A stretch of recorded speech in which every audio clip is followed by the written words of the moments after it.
Hello friends, how are you all? I hope you all are doing great. So in this class we are going to discuss about growth experiences by Arvind Subramaniam. Okay.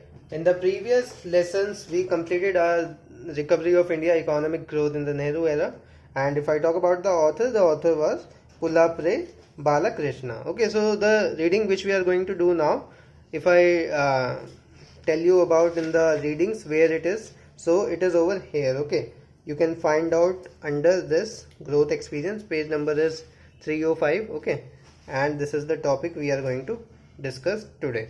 Okay, this is a small topic only, so it won't take much time. Okay, so let's just start it with, okay. So if I give the overview that what is in this reading, so in this basically you will be studying about the comparison between growth rates in different time periods. Okay, first we will take 1950 to 1980, that then what happens after 1980, and then we study about the state-wise growth rate, that was it proportional or disproportional. Okay, so we are going to study about this only. Okay, about growth experiences. Okay, so first let me start off with the rate of growth of Indian economy in per capita terms. Okay, since 1980. So if I tell you about the time period of 1950 to 1980, so the growth rate was, sorry, the per capita income, per capita, the rate of growth in terms of per capita was 1.7% per annum. Okay, and if I talk about 1980s onward, we will be discussing these only, that what was the growth rate before and what was the growth rate after, and what was the reason that there was increase or decrease in the growth rate. Okay, so this is the basic funda of this reading. Okay, and after the 1980 onwards, the growth rate rose to 4% per annum. Now we will see that what was this significant change, what was the reason behind this significant increase in the growth rate in terms of per capita. Okay, so this significant increase in terms of per capita marks a turnaround in the economy, and this turnaround was present in almost all measures of growth.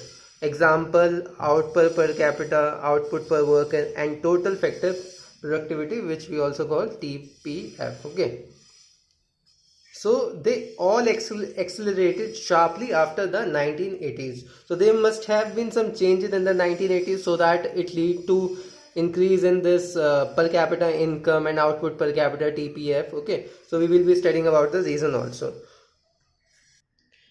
And also one more thing, the most striking feature was the increase in TPF.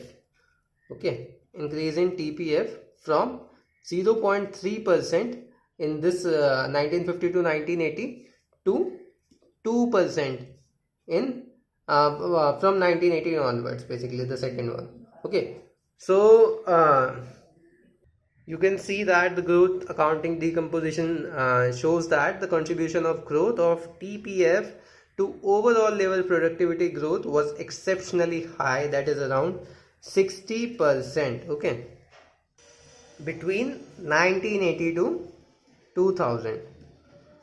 Okay, and it was such a high level of growth in TPF that only China could surpass it. Okay, no other country could surpass it. So it was the second highest growth in TPF. Okay, the first there was China. Okay, so this implies that the economic growth in India since 1980 is a result of increase in productivity and hence sustainability in the future. Okay, now since we know that there was growth, okay, in this period, but was this growth as at all levels? Okay, like the growth was disproportionate or proportionate to all the sectors of the economy. You know that we have three major sectors in the economy. First is primary, secondary, and tertiary. Okay, but this growth was seen in all the sectors. Okay, like if I talk about agriculture, so there was growth by 2.7%. Okay, and if I talk about MFG, manufacturing and services, so there was growth there was growth from 2 to 3% from 2 to 3% to 6%. So the growth was evident in all the sectors of the economy. Okay, and also this surge in growth was also accompanied by the reduction in the instability of growth. Okay, and now how do we calculate the instability of growth? Okay, we calculate it by standard deviation. Okay, so if I talk about the standard deviation in the growth of output per worker, it has decreased. SD of growth of output per worker has decreased, so that means your deviation has decreased, so your growth is more stable.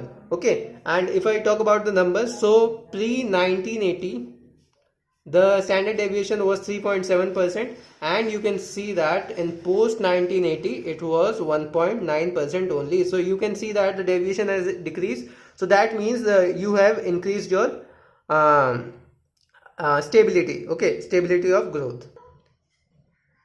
And this performance was really great, as it was better than almost every other country. Okay, so it shows that in the period after 1980 India has a very high and very stable growth. Okay, and this improvement in India's performance is also confirmed by the cross national evidence form of Barrow type cross country growth regression for the period for the period 1960 to 1980 and 1980 to 2000. Okay, so now let's see what is Barrow regression. That only after you will understand the number that either it increased so it's better, or decreased so whether it's better or not. Okay, so basically Barrow type regression is the cross sectional model, and it include growth of I country. I represent the country. Okay, beta naught plus beta 1 into GDP base I. Okay, plus beta 2 HC base I. Okay, plus the EI, which we call it also error also. So the growth here is the real GDP per capita during the duration. Okay, you can take any duration like say 1980 to 2000. Okay, and if I talk about the GDP base, so the real GDP base in the base year, and if in this case like I am taking 1980 to 2000, so in this case the GDP base is 1980. And what is SC base here? SC base is human capital basically, which includes the school enrollment or human capital index in the base year, and which is again 1980. Okay, so the data from this regression suggested that after the controlling policies, endowments and initial income, India grew at 0.7% per annum between 1960 to 1980. Okay, which is slower than the average country. And if I talk about the time period of 1980 to 99, so it was 2.1%. Okay, 2.1% per annum, which is faster than any average country. Okay, it shows that India performed much better than other countries since 1980s.